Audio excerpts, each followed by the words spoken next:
Alright, welcome to this bonus part of the Walt Disney Classics collection.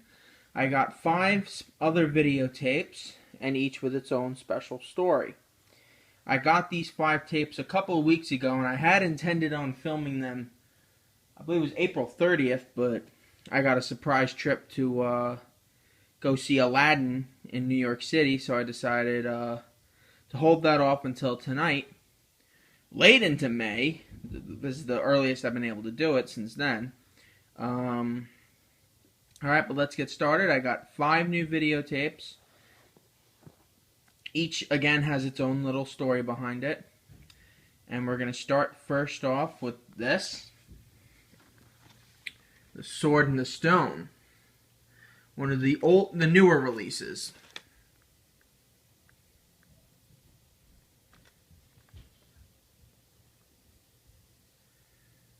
Not entirely new, but obviously, but actually has the ink label on it. Like the other Sword in the Stone tape I have, 1993, April 1993. Oh, and it did come with this weird proof of purchase. I got this at my local thrift store. I guess this was a proof of purchase that came with all the unimportant Disney films. But yeah, I spent a very long time looking for that one, and since I had the one Sword in the Stone tape that many collectors don't have, but I do, which I found is pretty weird, I own that, and now I own this copy of Sword in the Stone. Awesome.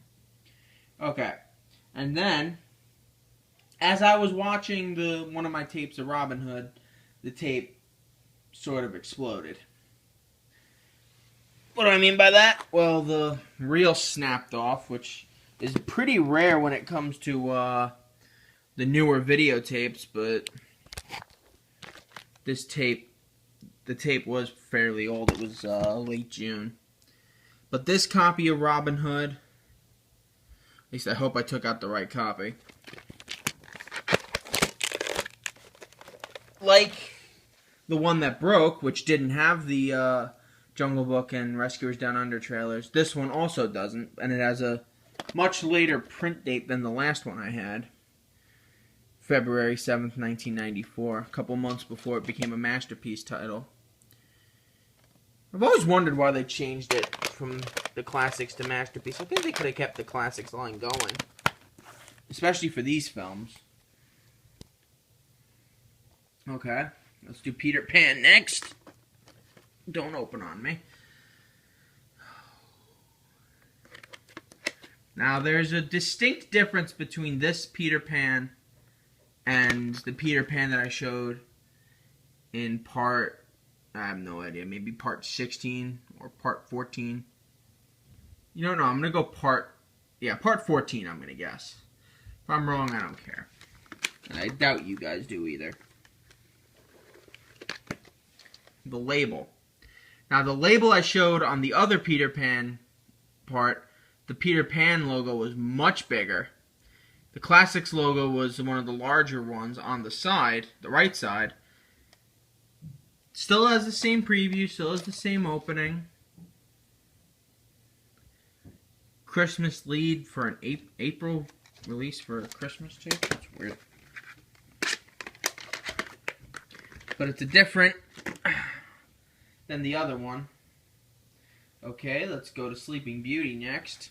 Now, as a couple of people pointed out, and I didn't pay attention because I literally went from the library and came back and recorded it. I didn't even watch the Sleeping Beauty tape, the second Sleeping Beauty tape that I had. And it ended up being a pirated tape. I might actually end up doing a video about telling you what pirate tapes, how to guess out pirate tapes, because,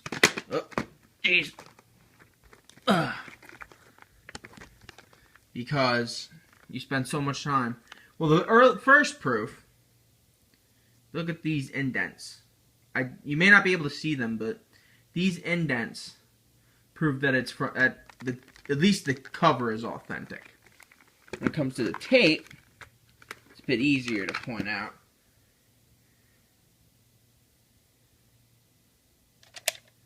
Has the print date, November 24th, 1986. I'm surprised it actually has the colored Classics logo. I didn't expect it to. I don't think the other one does. It might. Hell if I know. I haven't looked at it in a while.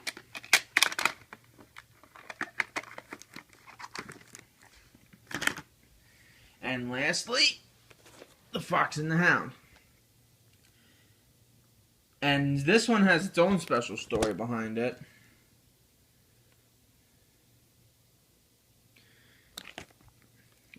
I bought it from my local library, first off, for about 10 cents.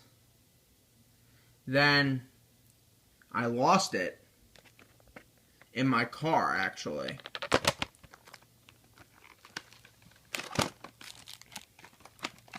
And then I think it may have actually gotten stolen out of my car. And then I actually found it at the thrift store the next day. So really, I guess it was just some guy trying to make a quick buck. But I always lock my car doors now. Surprised he went for the tape and not like my radio or something. My radio does suck though. And this videotape does not have the trailer for Return of Jafar.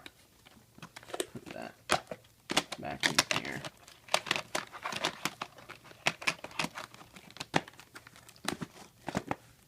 But yes, those are my 5 new Classics videotapes. If I get any new ones, I'll be expecting to find a 1986 copy of Pinocchio, the cardboard slipcover copy of Alice in Wonderland, and a couple of the pink variations of Dumbo, and maybe an older Robin Hood. But I'm prioritizing other releases now, so my next video of these should be a Masterpiece Collection one. But until then, see you guys around. Bye.